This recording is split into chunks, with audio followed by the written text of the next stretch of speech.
Gloire à Dieu, alléluia, gloire à Dieu. Merci Seigneur pour la vie que tu nous as donnée. Nous bénissons donc le Seigneur pour le souffle de vie qu'il ne cesse de nous donner en ce jour. Bienvenue à une minute de prière de ce mardi 19 décembre 2023. Aujourd'hui, le Seigneur a mis en mon cœur le désir de partager avec vous ce passage de Matthieu 5, le verset 29. Je lis au nom de notre Seigneur Jésus-Christ. Si ton œil droit est pour toi une occasion de chute, arrache-le et jette-le loin de toi, car il est avantageux pour toi qu'un seul de tes membres périsse et que ton corps entier ne soit pas jeté dans la géhenne. Et le Seigneur Jésus-Christ continue dans ce sermon pour la montagne en parlant de si ta main droite, tout ça. Donc si quelque chose en toi est pour toi ou pour les autres d'ailleurs une occasion de chute, jette-le, car il est avantageux pour toi de ne pas être une occasion de chute pour toi-même comme pour les autres. Alors, chers frères et sœurs dans le Seigneur, j'aimerais bien attirer l'attention de tout le monde. Nous vivons dans un monde, il y a beaucoup de philosophes qui ont dit « l'enfer, c'est les autres ».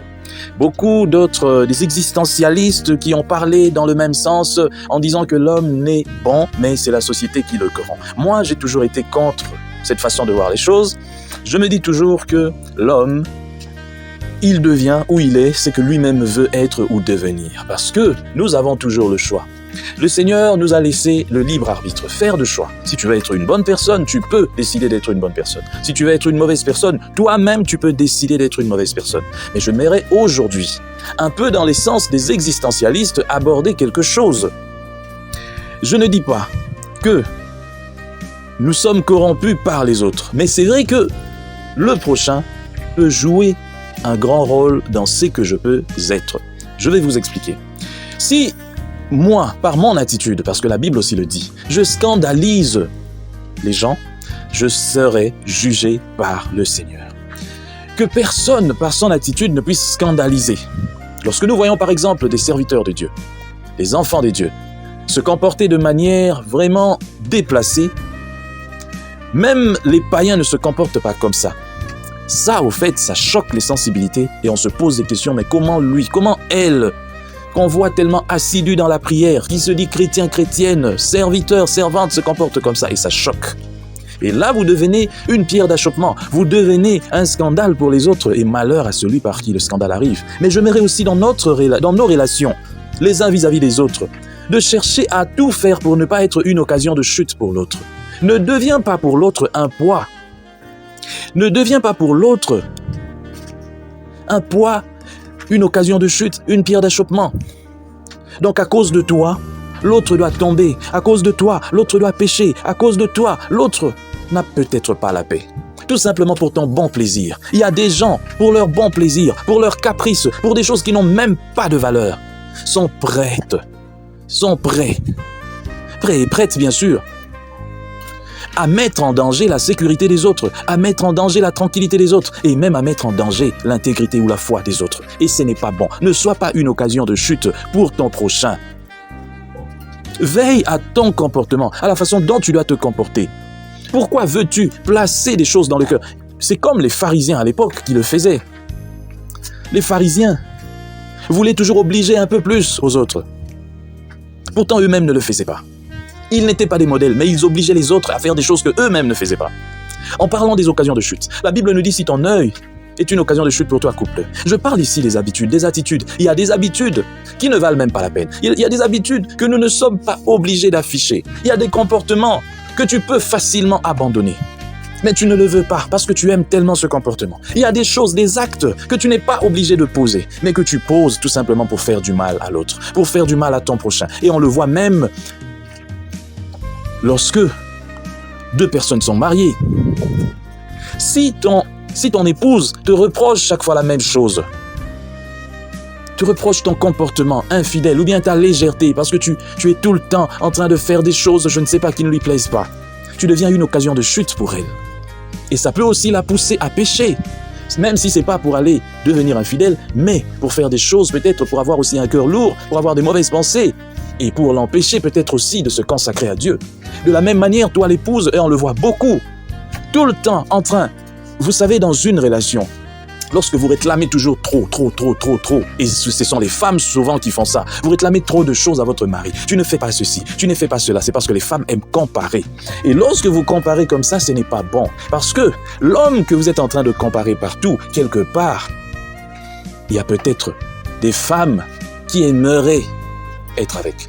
Ce n'est pas parce que lui, il ne te satisfait pas dans une ou deux choses, parce que les plus insatisfaites dans un mariage, dans une relation, ce sont les femmes. Et une femme qui connaît le Seigneur ne peut plus. Il y a des caprices des femmes, des choses qui n'ont même pas d'importance, mais que les femmes aiment bien afficher. Puisque tes amis vont à Dubaï, tu veux aussi toi aller à Dubaï. Et ton mari est incapable de t'offrir ce voyage à Dubaï, tu te dis, c'est quel mariage je suis entré ici. Et tu commences à le décrier, même publiquement devant les gens. Des choses qui n'ont aucune valeur. Ne sois pas une occasion de chute pour ton prochain. Veille sur ta propre langue d'abord, veille sur ce que tu dis.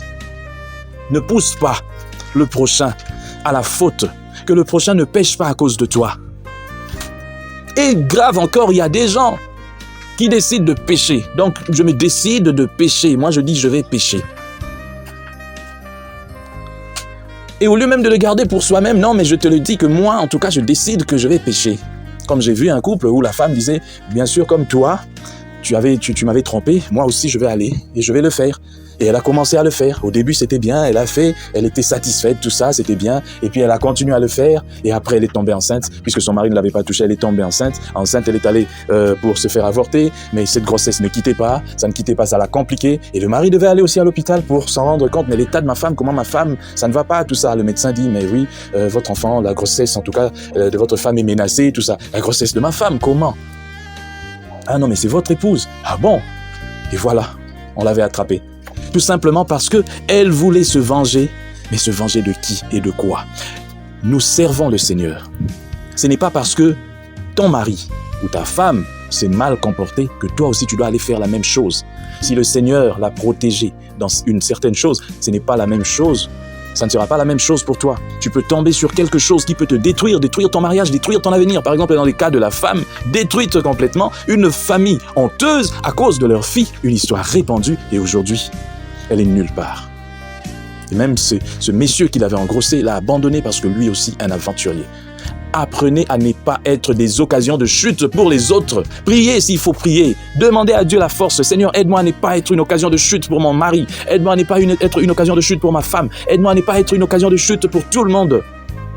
Mais aide-moi à être un modèle. Aide-moi à faire ce qui est essentiel, à te plaire. Nous prions au nom de Jésus. Père éternel, merci. Merci pour cette parole que toi, tu nous donnes aujourd'hui.